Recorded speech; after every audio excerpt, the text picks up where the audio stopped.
What's up, everybody? This video is going to be a tutorial on how I painted my Magneto helmet from my first class costume I did last year. I've had a few people email me and say, hey, how did you make it look like a glass bowling ball, and what paints did you use? What steps did you take? So I just figured, hey, I'll just show you guys. So then you can do it, and you can use these steps I'm going to show you to paint anything and get a high gloss professional finish while only using cheap spray paint. So here's what I started with, is a Magneto helmet cast.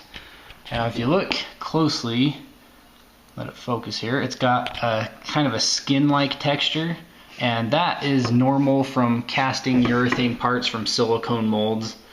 Eventually silicone cracks because urethane eats silicone. And this is actually a good thing in a way, because when a part comes out and it's glossy, I mean, either way, step one, you have to sand the entire surface so that your primer sticks both chemically and mechanically. And when it's glossy, like, the sandpaper just slides over it like glass, and you have to put more pressure into it to get it to cut. When it's to this stage, when it's kind of wrinkly like this, it actually sands a little bit quicker. Especially if you do what I do and just go to Harbor Freight and get one of these cheapo $15 mouse sanders, and I sand the entire thing in 20 minutes and have it ready for primer. So I highly advise getting one of these, and I think I've got 100 grit on this. But anyways, when using a sander, don't ever hold it in one spot, or it can make a flat spot. Like, go in circles, or you can just keep your hand moving, you know. And once you've gone as far as the sander will let you go, get your sandpaper and do it by hand, and get right up next to the trim, especially in these corner areas. These are the most likely places when you mask the helmet off to paint the trim and you remove the tape. It will pull your main color off. It'll just peel the paint off like it's a vinyl, unless it's sticking mechanically. And that's step one is so important. If you don't do step one right, it'll punish you on your very last step when you paint the trim. So get all these corners really good, and it shouldn't take you longer than 20 minutes. And after that, this is what it should look like. As you can see, there's no gloss or shine on this helmet at all. It's a opaque color. All the skin texture's gone. I mean, it's just nice and smooth. It just looks like it's made out of ivory. So that's step one, is just go from this to this. I can do it in 20 minutes, but I mean, it really shouldn't take you longer than maybe 30 if you're not experienced with sanding. But get those corner areas as best you can, and then rinse it off with water, and we'll go on to step two.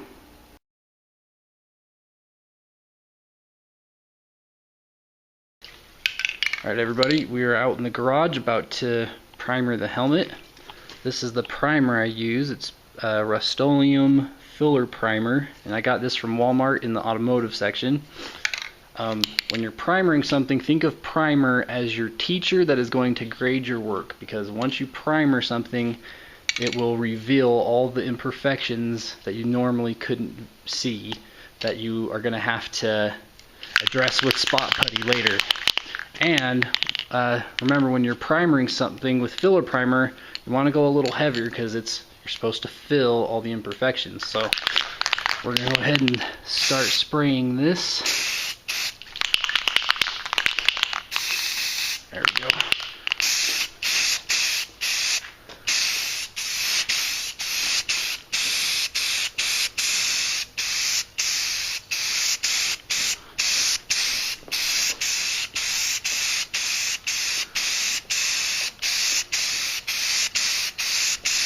You don't have to do it perfect, just you want it to be nice and wet. I mean, this is mostly in this first coat of primer to see what we're going to have to deal with. But now this is primered, I don't know if you can see it very well on the back because the lighting's bad, but it's just showing all the pinholes. There we go.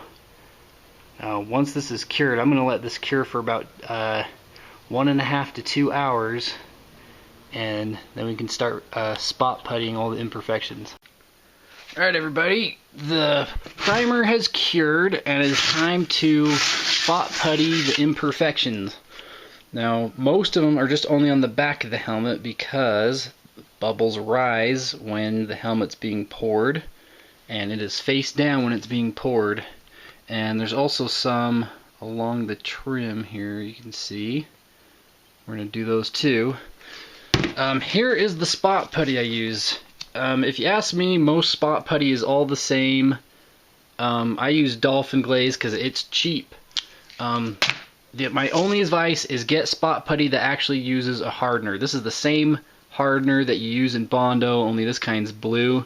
I don't like to use the red kind that you get from Walmart that's air cure because it's grainy, and from experience, when you put that in a pinhole or an imperfection and you sand it, on me it falls out. It pulls, the sandpaper pulls it out, and then it doesn't stick very good. So I say go with a catalyzed spot putty.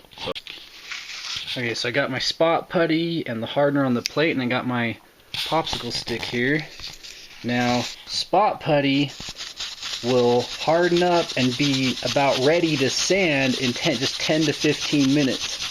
So you want to just mix up a little at a time so you can make sure you get all of it onto your piece without wasting any of it. So I'm going to put the helmet between my legs here, put some on my finger. Now you don't want to just sit there and poke it into the holes like that, or you'll be here all day. Use the squeegee technique with your finger and just smear it across. Just do a film like that and just rub it in.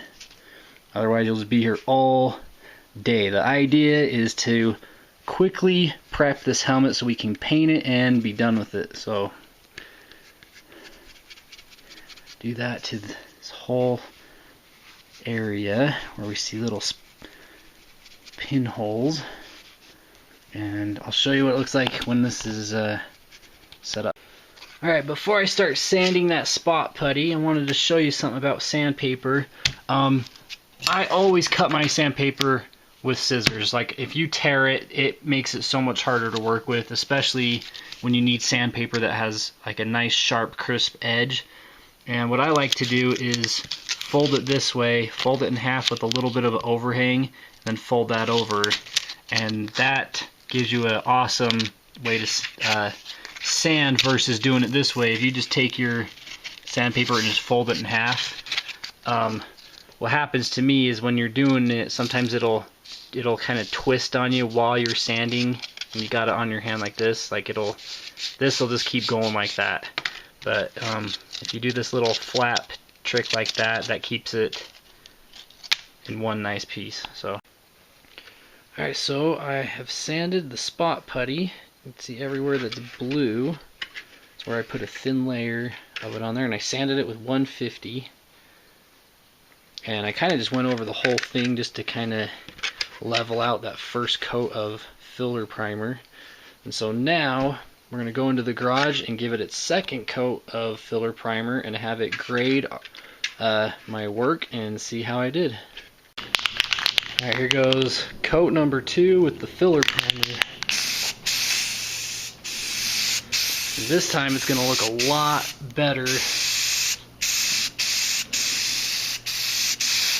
Most of your first time, most of the imperfections will be taken care of.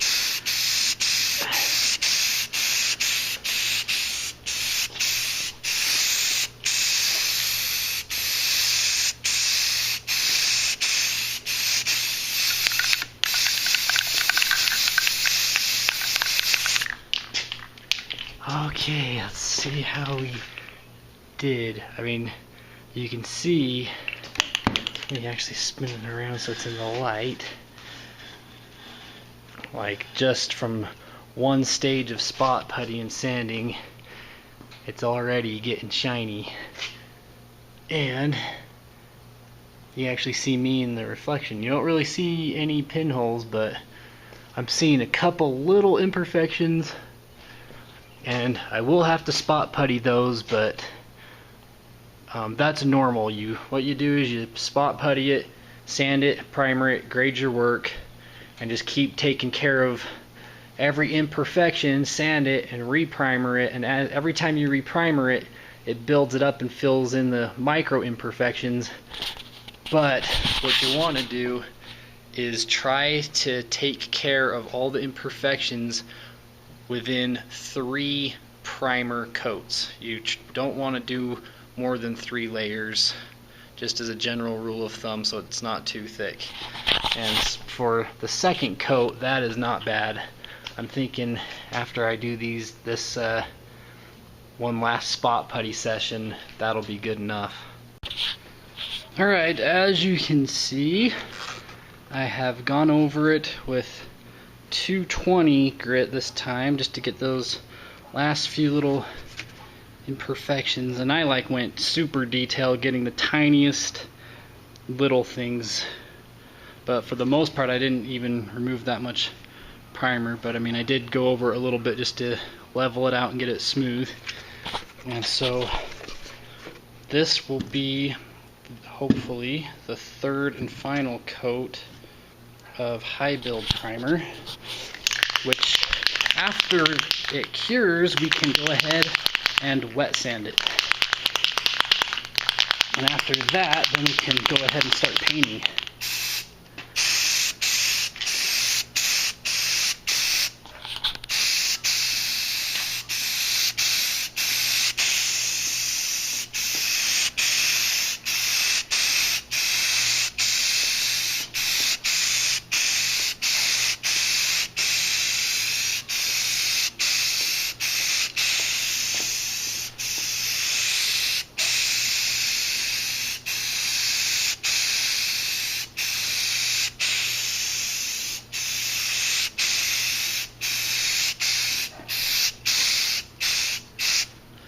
And I'm going to get under the rim.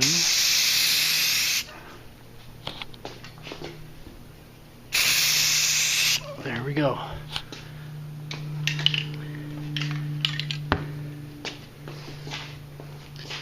Now I'm thinking that one was probably it. I don't see any pinholes, and that thing's looking nice and shiny. So yeah, I'm gonna go ahead and let that cure. That was a heavy coat, so I'll probably give that a good 2 hours probably, and then we can go ahead and wet sand it. Okay, so the helmet primer is cured and I don't see any pinholes on it. So next we're gonna wet sand it. I'm gonna use 320 grit. Or you can use 400, but don't go grittier than 300 or 320, sorry. And I showed you earlier how I like to fold up my sandpaper. For this part, I'm folding that in that shape so I can wet sand all the corner areas to get in there too. So I'm gonna go ahead and wet sand this in this stage. You want to get it as smooth as possible, because after that it's the primer sealer stage and actual painting of the color and clear coat stage. So this is the last chance to get it perfect. So I am over at O'Reilly's getting me a tack cloth, and look what I found. A small case of spot putty that comes with a little tube of hardener. So, and that's a $9.99, I think. The part number's 801, but yeah, that's cheaper than that dolphin glaze I got. So there you go, guys. That'll save you some more money. But yeah, need a tack cloth. Alright guys, so now that we are ready to start painting, here's what you need. A tack cloth, which I got from O'Reilly's, primer sealer, and for the Shaw color we're going to use Black Night Metallic, part number 7250, and for the clear coat we're using Rust-Oleum Crystal Clear Enamel. That part number is 7701. Okay, now primer sealer, the point of using that is to turn the helmet all one uniform gray color, especially since we've got this going on from the wet sanding.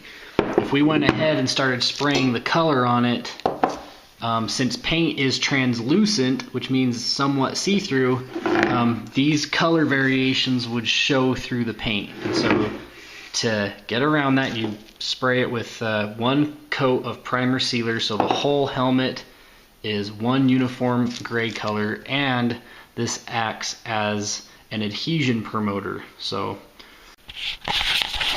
alright, with the tack cloth out of the wrapper, what you want to do is open this up completely into one big sheet like this.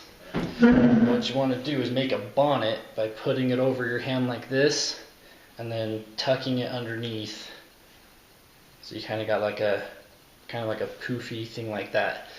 And what we're going to do is you never push the tack cloth on the helmet. All you do is let it, with its own gravity, with its own weight, is you just drag it across like this, and that gets any loose dust particles off of it. Okay, just finished tack clothing the helmet, and we're going to spray it with one coat of primer sealer, and you're going to do it somewhat heavy, not way heavy, just medium. You want it to go on heavy enough that it's glossy and it's one even uniform color. So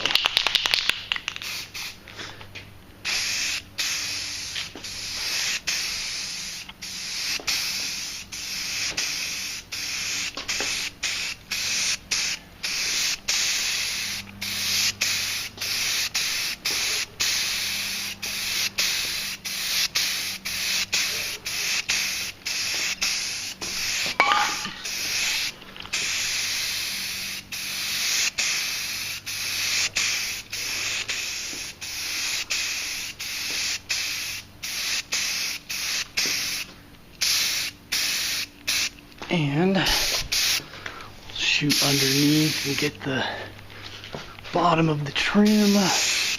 Okay, so that's it. One coat of primer sealer, nice and even. Now what we're gonna do is let that sit in about maybe 10 to 15 minutes until you can't see that it's wet anymore. Basically, once that reflection goes away, it'll be kind of a matte gray. That lets you know that it has flash dried, which means it's dry to the touch, but it's not cured. And then we know we're okay to go ahead and tack cloth it again and put on our first coat of Black Knight Metallic. And if you want to be doing the classic colors, you want to get the little cans of Duplicolor, and it's called crap. There it is, dark cherry metallic. Okay, that is the classic color paint you want right there. Okay, as you can see, the primer sealer does not appear to be wet, but it's definitely not cured. But that gives us the okay that we can go ahead and lightly drag this tack cloth over the top of the helmet without knocking it off, hopefully. Removing any dust particles that we can't see but will show up in the very end stage when we're doing our clear coat. Okay, so now we're taking our Black Knight Metallic, and on this first coat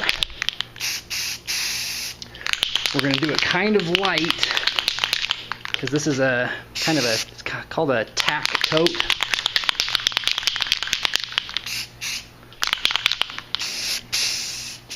Kind of just getting it started, but you don't want to go crazy just yet. You want to give this paint a chance to lightly bite onto that primer sealer. I'm holding the can with a lot more distance than I normally do. Okay. Okay, since we are working with time windows, we're going to let this cure for, or flash dry actually, for about 5 to 7 minutes, and then we're going to come do the next coat. Okay, it's been 7 minutes, so now we can go ahead and lightly tack cloth the helmet again. And you might notice, if the camera will pick it up, you can kind of see a dark dust that it's picking up. That's actually the color paint particles that dried as they were traveling through the air and are landing on the helmet as a fuzz, which actually makes it harder to get the helmet glossy and shiny. So tack clothing it between coats helps keep that surface clean of those dust particles of paint that didn't bond to the helmet because they weren't big enough and to actually stick to it and stay wet. So okay, now we're going to do the next coat, but this coat is going to be heavier. This one you actually want to make it a little glossy. So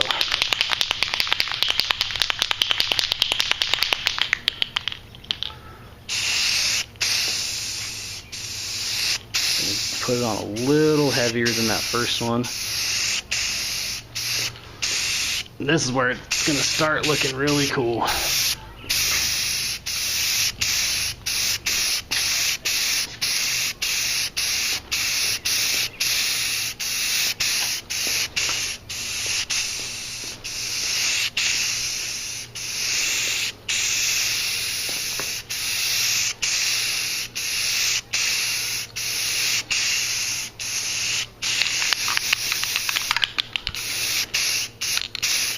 When spraying with spray paint, sometimes you'll get a pattern look from where your strokes are. And a little trick you can do, it's called a mist coat, is kind of pull back a little bit. Just kind of do a quick little dust cloud, and that kind of helps blend all your strokes together. But that's looking pretty sick. So just like last time, we're going to let that flash dry for about 5 to 7 minutes and then give it its last coat of color. Okay, it's time for the third coat. If I just tack cloth the helmet again, look at that. That is all Black Knight metallic dust paint that has come off of this just after 2 coats that normally would be there when we start clear coating it, and that would trap it on there as a fuzz and it would not look as good. And now, since we're doing our last third coat, we're going to basically do a repeat of the second coat, make sure it's a nice wet coat. So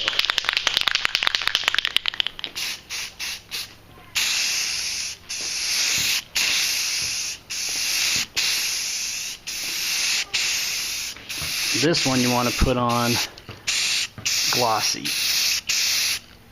That way you have a nice smooth surface for the clear coat to go on, and that'll help the clear coat level out and stay nice and glossy the whole time too.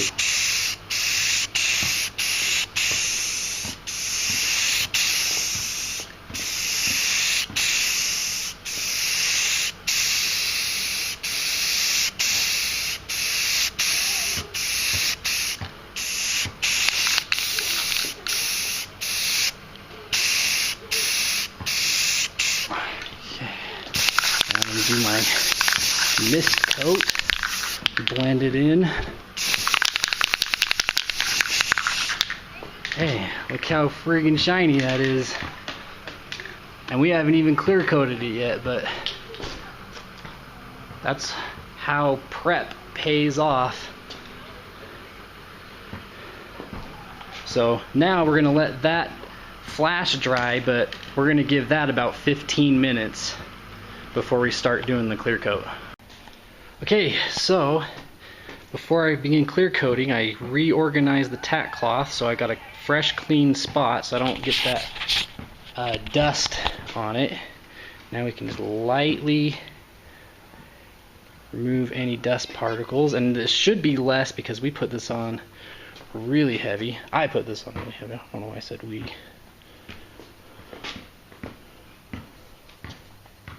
And this will be the last time you use the tack cloth, because you do not want to be doing this in between clear coats, or you'll just smear the clear coat, because that stuff takes a little longer to dry, and it's supposed to stay glassy and wet for a while. Okay, there we go. Now, just like the clear coat, our first coat of the crystal clear enamel is going to be more of a mist coat, just so it has a chance to bite into it.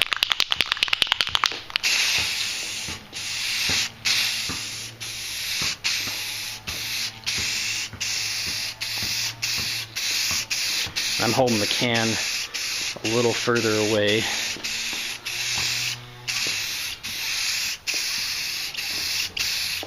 It's almost like the first coat has to be light so you don't shock the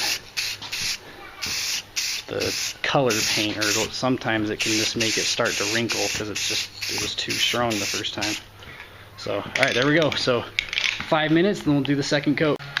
Alright, here goes the second coat. Only this time we're going to do, now that we've done that first mist coat, we're going to do this one a little heavier. Now, the thing to remember with clear coat is what you see is what you get. Don't spray on these misty light coats and expect it to level out and be glossy by the time it cures, okay? How you spray it on is how it's going to look when it's cured too. So you got to kind of flirt with that red line of, you might make it run, but with practice you won't. So I mean, get it to where it's glossy, but you're not going to screw your helmet up. So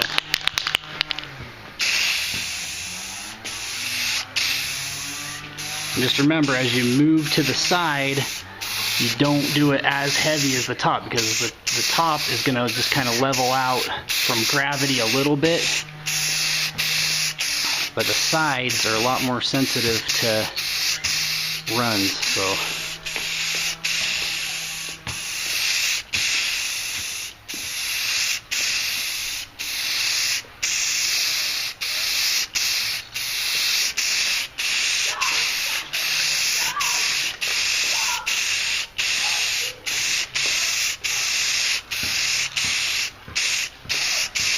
tip a little wetter. There we go. Okay, there's coat number 2.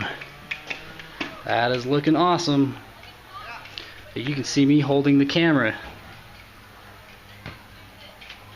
So I'm going to give this one 5 minutes, maybe 7, because now that it's heavier, it wouldn't hurt to give it that extra 2 minutes to let it have a chance to bite in and increase the chance of not making it run. So, alright everybody, this is the moment of truth when you do your third coat, and what you see is what you get. This is where you got to put it on heavy, make it look like glass, and just hope you didn't overdo it and make it run.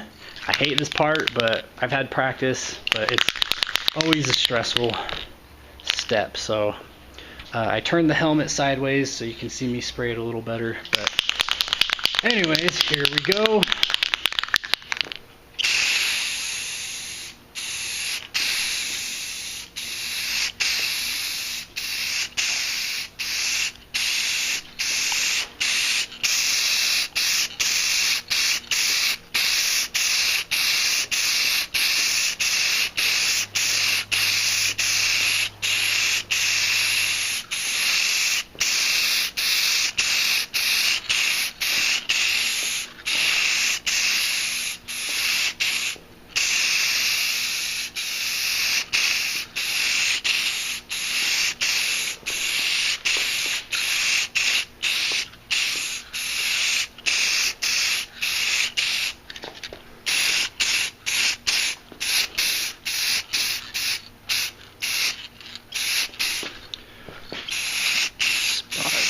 Little more right there.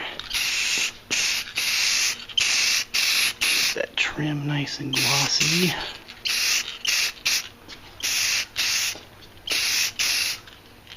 Okay. So anywhere else? I think I nailed it. Look at that. Remember how I said it's got that bowling ball look?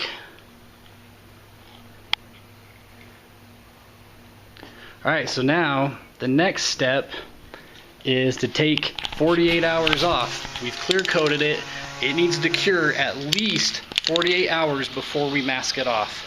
If you do it sooner than that, the masking tape for some reason attacks the clear coat. But I found as long as you're over 48 hours, then you're good. So see you guys in 2 days. What's up, everybody? So it's been 2 days now, and I've masked off the helmet just around the trim with blue painter's tape. The brand is Scotch, and I made sure that it says medium adhesion. It'll focus. Well, anyway, yeah, it says medium adhesion right there. So as you can see, I cut it into little sections to get it to fit into the corners, and I used a pointed tool to like kind of help lay it down in those corners. And now I'm gonna just mask off the rest of the helmet with paper towels. Okay, so as you can see, I've masked off the rest of the helmet with paper towels, and I'm gonna spray it holding it in my hand just like this, so I can spray the inside of the helmet.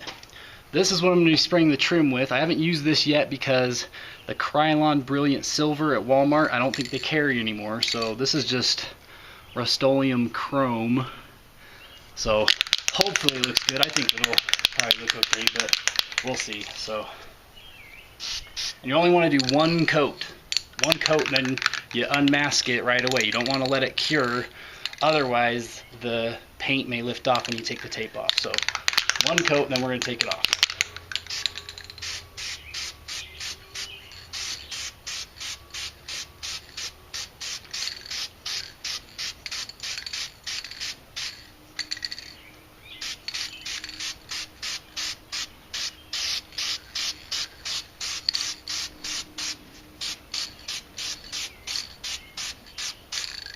That looks pretty cool. It's like nice and chrome.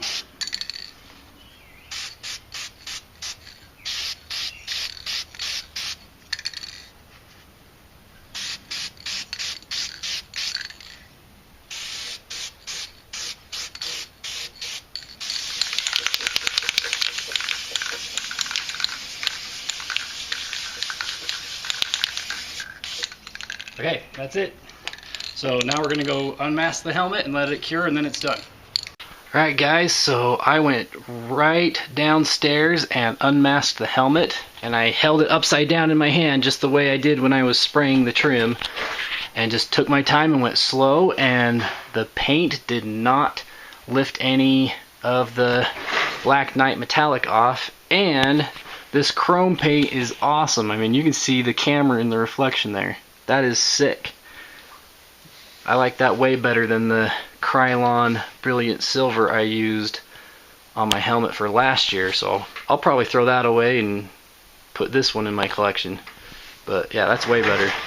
So anyways, that is finished. I'm going to let that cure overnight just to be safe, and then it'll be okay to handle and wear. So, but anyways, that is how you paint a Magneto helmet. Don't forget to leave a comment and subscribe, and also stay tuned for an upcoming video I'm doing of the Days of Future Past Magneto helmet I'm making, as well as the Magneto cape that my mom, the master seamstress, is making too. So keep an eye out for that, and thanks for watching. Hope this helped you guys out.